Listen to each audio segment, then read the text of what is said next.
You want to ask for some of something? You'd think it would be one simple word, but in Italian, it's really more like having a whole toolkit. So let's dive in.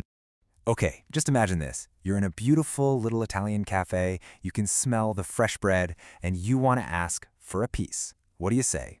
Is it pane, del pane, maybe un po' di pane? We're going to show you it's not about memorizing one word, it's about feeling out the right expression for the right moment. So here's our game plan. We'll kick things off with the big idea, what a partitive even is. Then we'll get you the main tool you'll be using pretty much all the time, and it's one core rule. After that, we'll level up with some advanced tools and a little pro move that'll make you sound supernatural. And finally, we'll wrap it all up in your complete toolkit. All right, first up, what on earth is a partitive?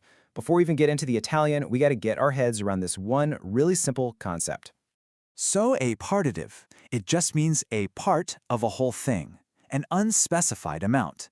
You know, when you ask for some water, you're not asking for all the water in the building. You just want a portion of it. Same goes for a few friends or any help. That's the whole idea, an undefined quantity. So how does Italian handle this idea? Well, the main tool in your kit, the one you'll be reaching for almost every single time, is something called the partitive article. Let's pop the hood and see how this thing is built.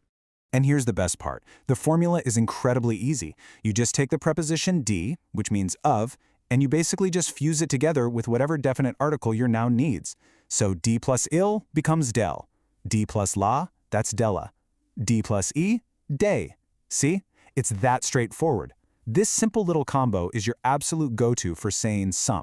Now, I bet a little light bulb is going off in your head right now. You're probably thinking, hang on a second, that looks really familiar. And you'd be totally right.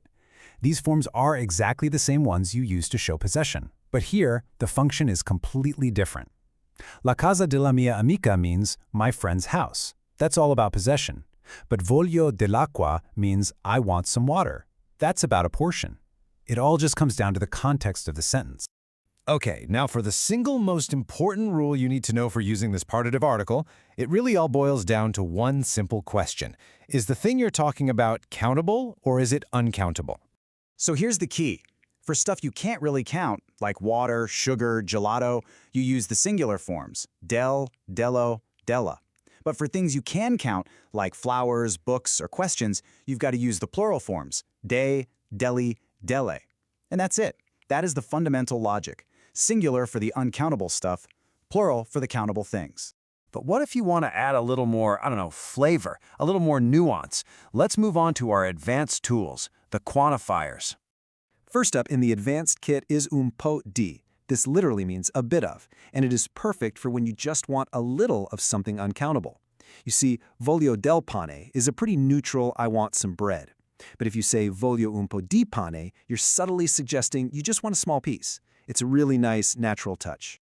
Okay, brace yourselves for this next one. This one's a little bit of a curveball, so listen close. The word is qualche. Now, it means a few, so your brain instantly screams plural, but, and this is the absolute key, qualche itself is always singular, and it has to be followed by a singular noun. I know, it feels totally wrong, but trust me, nailing this one is a huge step towards sounding like you know what you're doing. Let's just see it in action. You would say, ho qualche domanda. Now look at that. The noun, domanda, is singular. It's not the plural domande. But what does the sentence mean? It means, I have a few questions. The meaning is plural.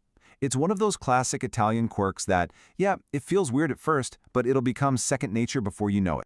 So what if qualche just feels too strange? Is there another option? Yes, there is. Meet alcuni for masculine nouns and alcune for feminine. These work exactly how your brain wants them to. They're plural and they take a plural noun. So you can say qualche libro or alcuni libri. Both mean some or a few books, but alcuni usually implies a slightly larger number. It's totally up to you. All right, you've got the basics, you've got the advanced tools. Now it's time for the pro move. This is the secret sauce. This is what native speakers do all the time to sound so smooth and natural. Sometimes the best article is no article at all. You'll hear this most often in negative sentences. In English, we say, I don't have any bread. But in Italian, it's way more common to just drop the article completely. Non ho pane. I don't have bread. That simple act of leaving out the article already tells you it means any. It's clean, it's simple, and it's what you're going to hear everywhere. Now, could you say non ho del pane? Yeah, you could. It's grammatically fine. But it just sounds a little different. It's more specific. For a general statement like, sorry, I don't have any bread, non ho pane. It's the most natural way to say it. So let's put all of our new tools in one place and build out your final complete partitive toolkit. Here it is, your all-purpose tool, the partitive article, del, de, and so on. For a small amount of something you can't count, go with un po' di. For a few countable things, you can use the tricky qualche with a singular noun, or the more straightforward alcuni and alcune with a plural noun. And of course, don't forget the pro move, the zero article, especially when you're saying no. And there you have it. That's your complete guide. You now have all the tools and, more importantly, the know-how to choose with total confidence. So I'll leave you with this thought. The next time you're in that Italian cafe, what are you going to ask for? The neutral del caffè or the more specific un po' di caffè? The choice and all that awesome nuance is now yours. Ciao!